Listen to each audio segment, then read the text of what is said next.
Magandang araw, Pilipinas! Ito ang Valiente News hatid sa inyo ng Office of the Vice President. Dahil sa sipag, tiyaga at diskarte at maging sa tulong ng Magnegosyo Taday program ng OVP, mas napalago pa ng isa nating kababayan sa Occidental Mindoro ang kanyang poultry farm. Narito si Brian Latasa para sa karagdagang detalye. Dito sa bayan ng Mamburao sa lalawigan ng Occidental Mindoro ay nakilala namin si Mirasol Francisco na isa sa pinakabagong benepisyaryo ng programang Magnegosyo Taday ng tanggapan ng pangalawang Pangulo. Poultry farming o pag-aalaga ng manok naman ang kanyang napiling negosyo. Sa munting negosyo, kinukuha ni Mirasol ang pangtustos sa araw-araw na pangangailangan ng kanyang pamilya. Nag-business po ako ng manukan para masolve po din yung mga problema namin, yung pang-araw-araw. Ngunit tulad ng maraming negosyante, isa sa mga pinakamalaking hamon ni Marisol kung saan kukunin ang karagdagang puhunan para sa sinimulang negosyo.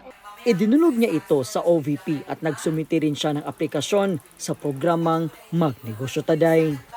Di naman nabigo ang ating kababayan dahil kabilang siya sa maraming residente ng Mamburao Occidental Mindoro na nakatanggap ng 15,000 pesos bilang karagdagang puhunan mula sa tanggapan ng pangalawang Pangulo. Ay dito po sa aking manukan, gusto ko nga pong malakihan na ito para makadagdag na rin ako kahit mga 50 o gawin ko sila 100. Para kung ano man, nag-improve yung aking manukan. Kasi ang harbisan po yan, pag umabot silang 45 days, harbisan na po namin yan. Agad naman ay pinagbili ni Mirasol ng mga kinakailangang kagamitan sa kanyang poultry farm ang natanggap na karagdagang puhunan mula sa OVP. Pasalamat po ako sa Vice President na nagbigay siya ng tulong sa amin, sa mahihirap, para matulungan niya yung mga katulad ko na yan ang aking napili na negosyo sa dagdag puhunan. Mag-aalaga na lang ng manok. Nagpapasalamat din ako ng malaki sa Vice President na naipasama ako sa dagdag puhunan.